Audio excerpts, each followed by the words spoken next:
We'll bring you the team news shortly from the G-Tech, but we've got to talk about some moves happening in the transfer window. Tottenham have brought in on loan with an obligation to buy from Lens in France, a 26-year-old centre-half, Kevin Danso, who you may remember was on loan at Southampton about 5 or so years ago. So, Tim, they've done something. Yeah. They did want Matthias Tell, who didn't want to come. No. They did want Fikayo Tomori, who didn't want to come. It's not enough, though, is it? Well, it's not enough, but, I mean, they're trying to plug holes defensively, and this is such a tough window to do that. I think when I look at him being 26, he has good experience. Postecoglou talked about that. He has played in the Premier League, albeit a short spell, but he understands at least the pace of the Premier League.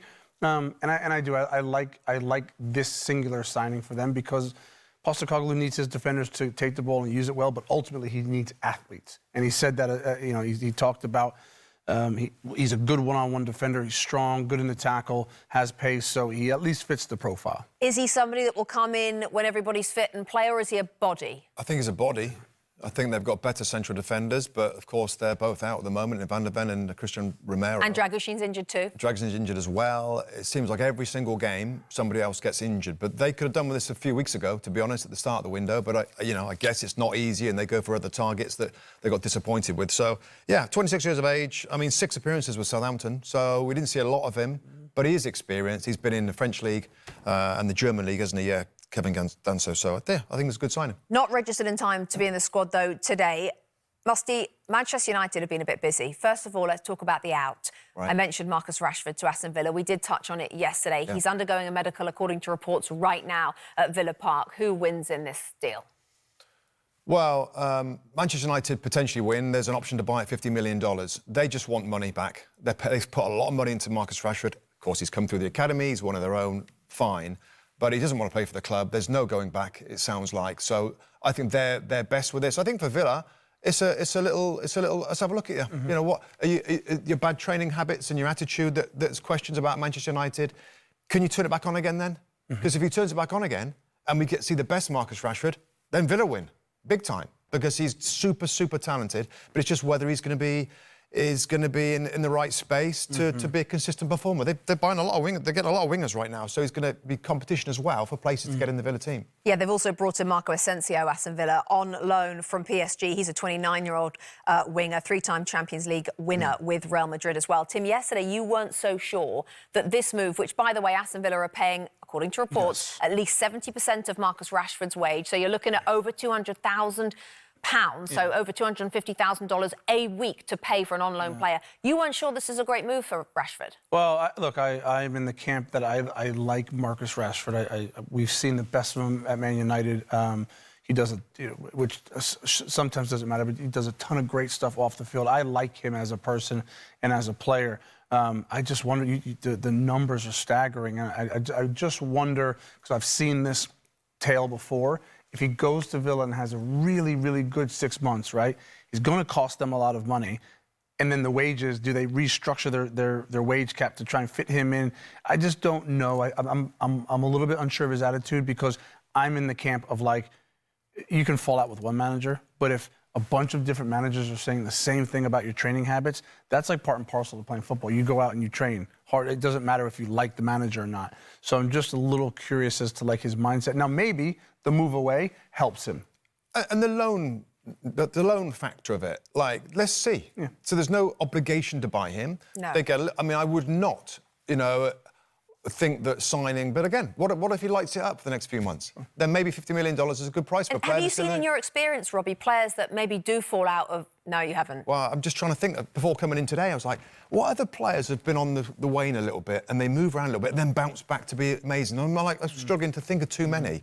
Often players that the attitude goes down a little bit, and I thought Paul Pogba... Jesse Lingard. Yeah, there's a few that kind of step down and don't seem to go back up again. So I hope I'm wrong, and I hope he bounces back because he's right in the prime of his career at his age, and this is a new start for him.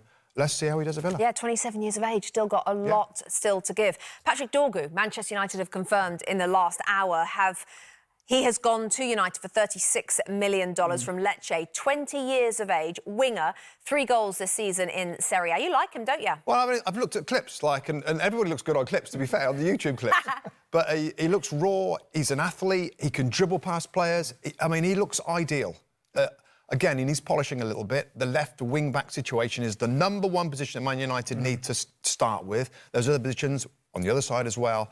But I think what I've seen of him and what I've read about his manager and teammates' comments about him, he's super talented. He's just he's a dribbler. So he's got a tremendous engine, which you need as a wing-back to defend and to attack. I like it. I like this one for Manchester United and Amorim because he kind of did the same thing at Sporting. This is how he builds his team. Young players that are moldable, and we know that the wing backs, as you mentioned, are the most important part of this. And so this signals a little bit of intent. This is him getting his players in and putting them in those positions. So yeah, the beginning of him building the team for his system. Just a side note, on Manchester United's side today, he has not named a striker. Both Xerxes and Rasmus Højlund are both on the bench. Maybe another message to the owners that he doesn't just want Dorgu, he'd like another forward as well. Evan Ferguson, Tim. West Ham have right now reportedly reached an agreement with Brighton to sign him on loan. He has that 1 goal so far this season, but of course injuries have been a real problem for him. But we remember when he scored that hat-trick in the Premier League and people started talking about this guy. He's going to, because of the size of him and his technique.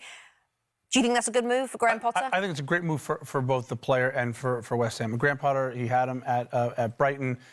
When he burst on forget the 1 goal this season. He's a talented player. He needs to figure out how to get himself fit. But I think for West Ham, I look at Scamacca and Antonio and Ings. You know, these are players that Bowen has basically been their best striker over the last 3 seasons. They need a proper striker, and I think he'd be the one. Great. Yep, things good. Yeah, he needs to be playing. His manager said at Brighton that he has had lots of injuries. He lacks match rhythm. Hurst's funny. He's like, there's players that have done really well at Brighton that he doesn't seem to like, really. Enciso's gone away. Bonanote's gone, I think, to Ipswich, Leicester on City loan, on loan. So these are good players that we've seen under previous managers that have been allowed to let go. So let's see who the real Evan Ferguson is. Is he a player that's injury-prone, or is he just not really fancied at Brighton right now? Yeah, fingers crossed he stays fit in his new role as West Ham United striker when that gets confirmed. Gentlemen, thank you. Reminder that the Premier League transfer window doesn't close until tomorrow. Stay up to the minute with all the deadline deals with Sky Sports News and follow their coverage from noon to 7 p.m. Eastern tomorrow over on Peacock. Hi there, I'm Rebecca Lowe, studio host of NBC's coverage of the Premier League. Don't forget to hit subscribe to watch more videos all season long. And if you want even more Premier League content, from original series to live matches, head over to Peacock.